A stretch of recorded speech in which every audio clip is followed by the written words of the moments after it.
Hello friends, let us now learn some important points about the oxidation of fatty acids. So if you see, we will first learn the pathway of oxidation of fatty acids and then we will see the ATPs formed and all the other energetics. Okay, first we have fatty acid. Fatty acid in the presence of the enzyme thiokinase it forms acyl adenylate.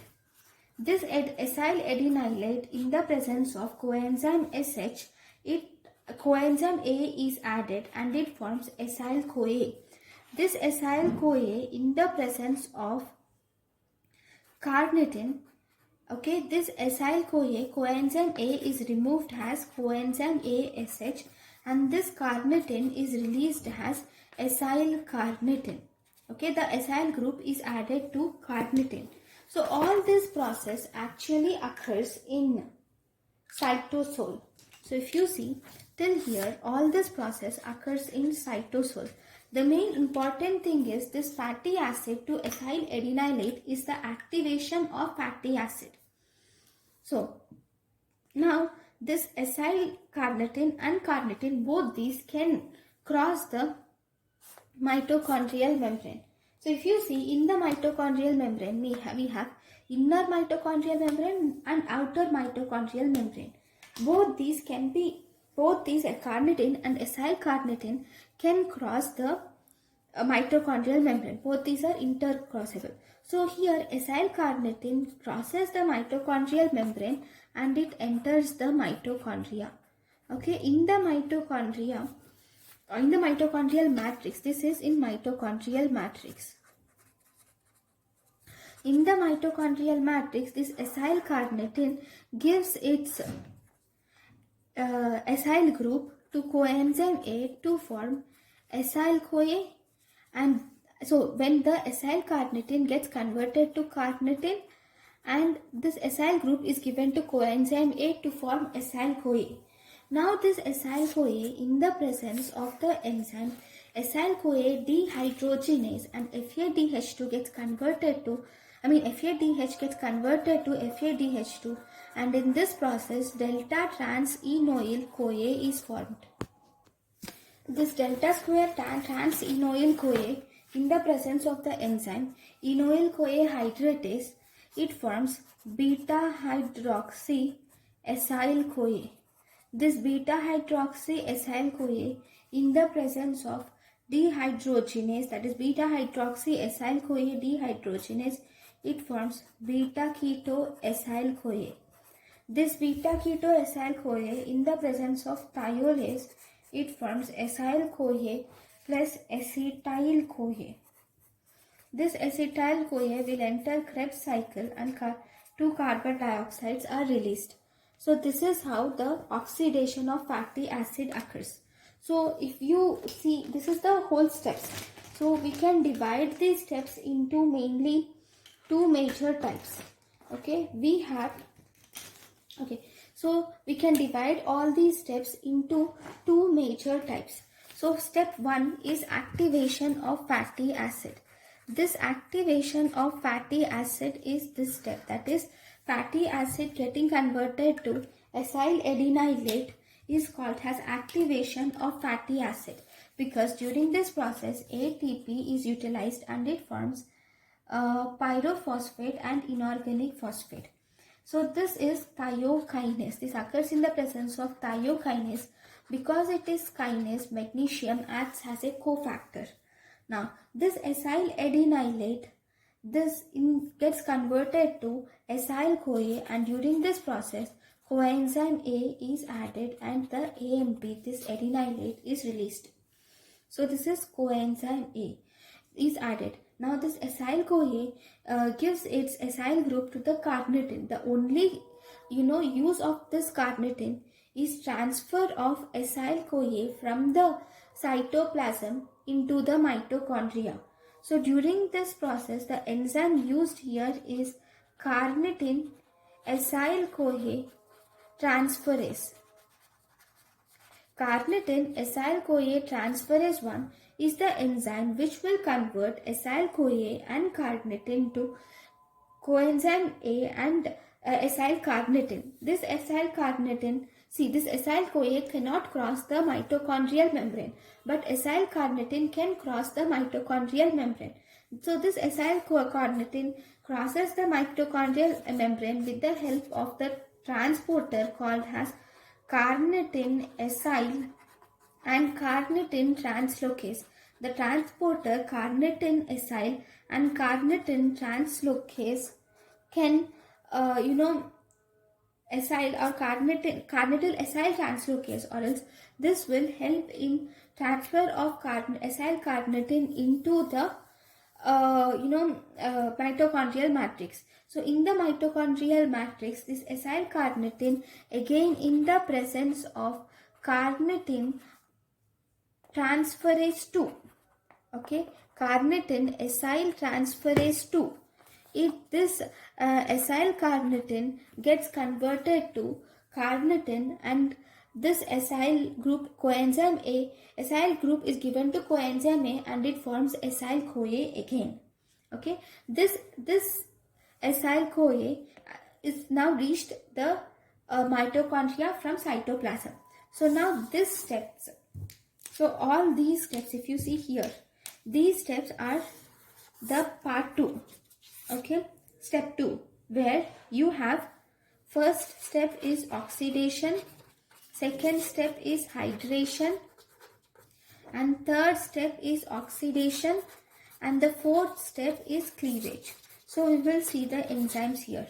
So in the first step, if you see, the acyl CoA gets converted to delta square trans acyl CoA in trans enoyl CoA in the presence of the enzyme enoyl CoA hydratase. The acyl CoA gets converted to the acyl CoA,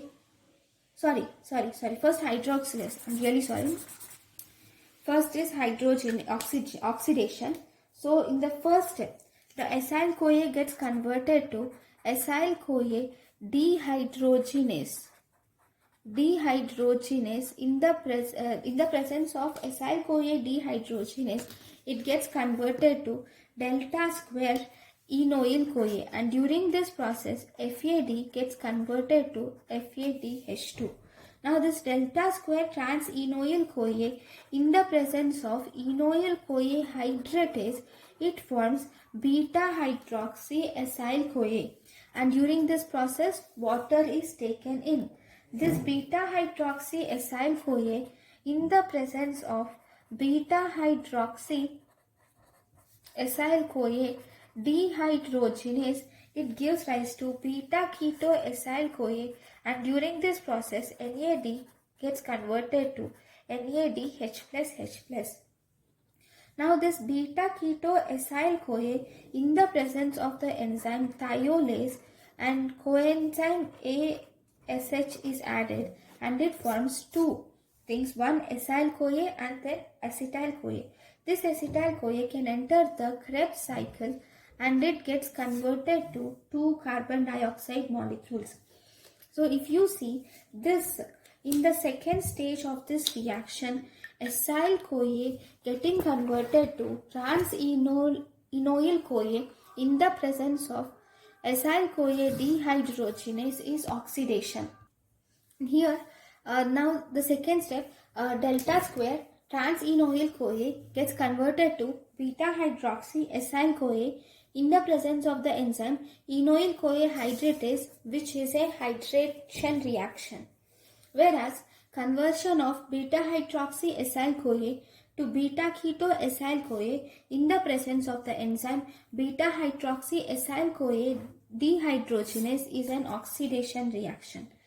Then beta keto acyl CoA gets cleaved to acyl CoA and acetyl CoA in the presence of the reaction cleavage. See, even if you don't remember these names, that is far and fine, but at least you should remember these four reactions.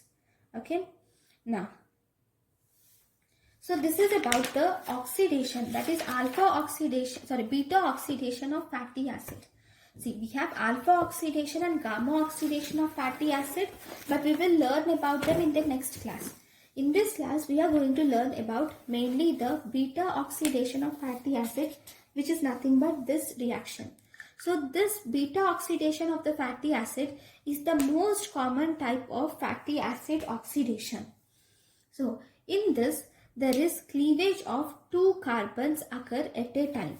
That means though the fatty acid can be any long, it can be 16 carbon atom, it can contain 18, it can contain 21, any carbon atoms, but the cleavage occurs two carbon atoms at a time. That means only one acyl CoA is taken at once for one cycle. Okay. So the site where this beta oxidation occurs is it occurs in the liver, it occurs in the adipose tissue, and it occurs in the muscle. This occurs in the liver, adipose tissue, and the muscle. Okay.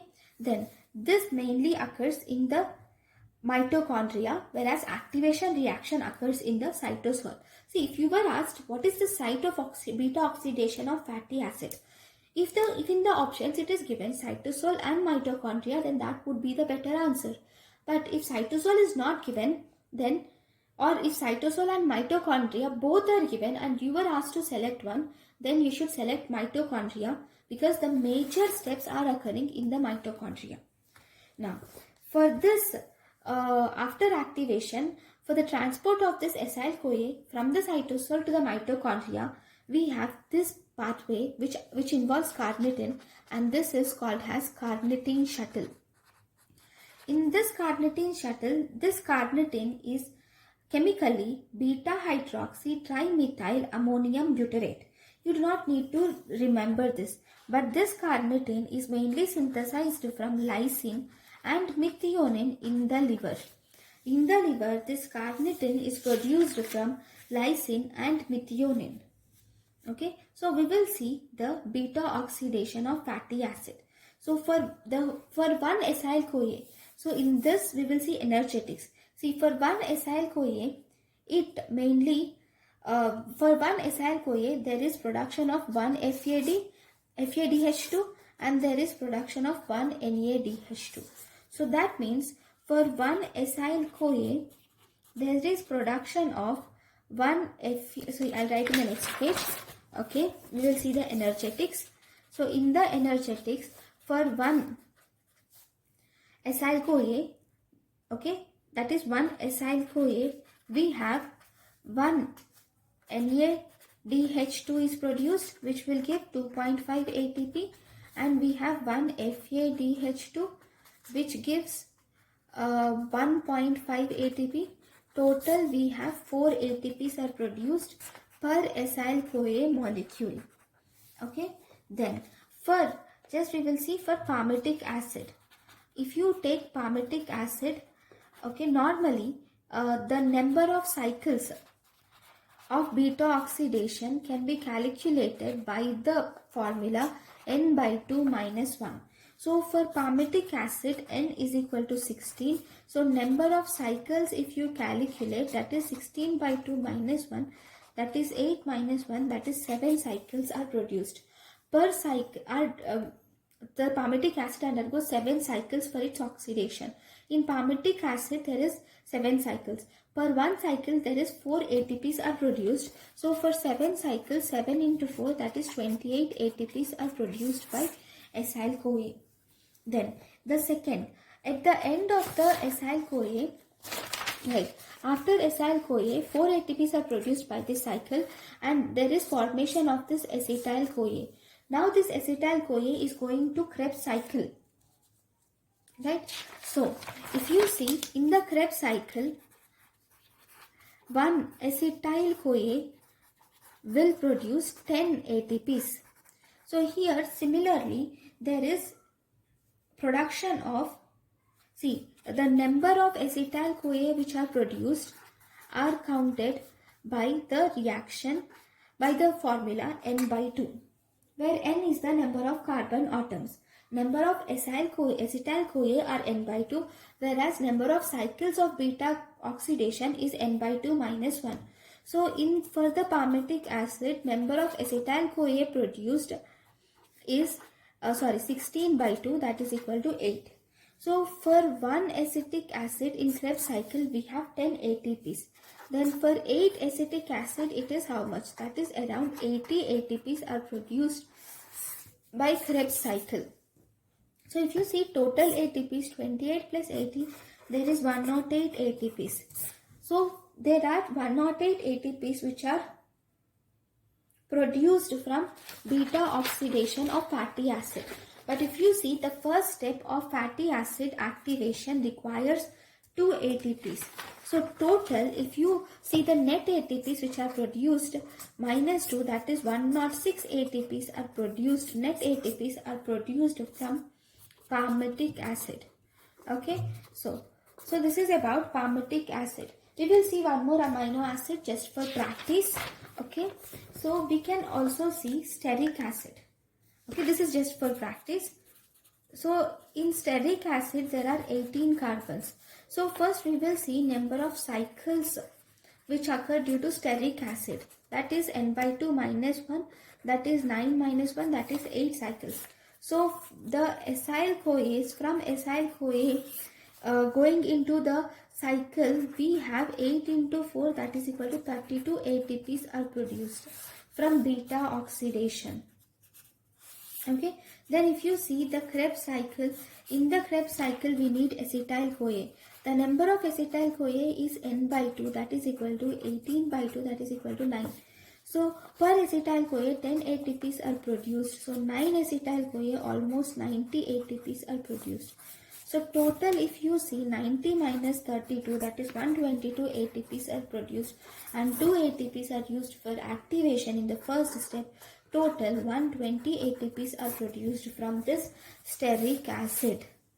Okay, so this is the thing which you have to remember.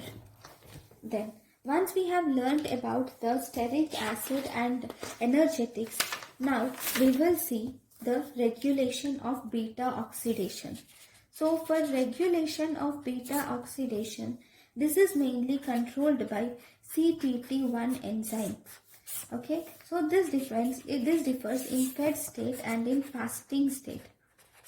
In fed state, this CPT1 enzyme is inhibited with the presence of insulin and glucagon ratio. Increased insulin and glucagon ratio will inhibit this CPT, that is carnitine palmitoyl transferase 1 enzyme, whereas in fasting state, decrease in insulin by glucagon ratio will activate this carnitine palmitoyl ratio. This is the only thing that you have to remember. See, in fed state, increased insulin and glucagon ratio will inhibit this carnitine palmitoyl transferase 1, whereas in fasting state, decrease in insulin and glucagon ratio will activate this carnitine palmitoyl phosphate. And the drug sulfonylureas will also inhibit this carnitine palmitoyl transferase 1. Right? So this is about the regulation and beta oxidation of fatty acids. Thank you guys for watching my lecture. Thank you.